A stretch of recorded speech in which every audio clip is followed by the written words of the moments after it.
ઘણા લોકો એમ કે યુકેમાં લોટ સારો નથી મળતો, યુકેની રોટલી સારી નથી મળતી. ઓકે, તો અમે વાપરીએ છીએ ચક્કી ગોલ્ડ આટા. ચક્કી ગોલ્ડ જ ને ભાઈ? હા ભાઈ, હા ચક્કી ગોલ્ડ જ.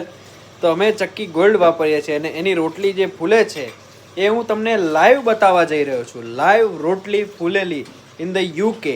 સો સ્ટે ટ્યુન. જસ્ટ 2 મિનિટ ઉભા રહો, હું તમને બતાવું. ના ફૂલી તો જે ના ફૂલે. હમણાં તો ફૂલાડી દીધી યાર, કમ આવું કરે છે? તો જો મારી રોટલી હમણાં થોડી વારમાં ફૂલશે. 1 મિનિટ હો, 1 મિનિટ તો આપો ને. મારી રોટલી કમ્પ્લીટ ફૂલવાની હતી અને ભાઈએ આ ફૂલાડવાનું લઈને છે ને આવું તો એ જો મારી રોટલી તો ફૂલી જો. ફૂલી નહીં ફૂલે કશું વાંધો નહીં. તો આ તો રોટલી ના, પણ જાણવા માટે બન્યા રહો, બીજી રોટલી તો હું ફૂલાડીશ નહીં. કઈ નહીં, તો કાલે આવજો, કાલે આપણે ફૂલાડીશું. દાવ કર નાખેલા.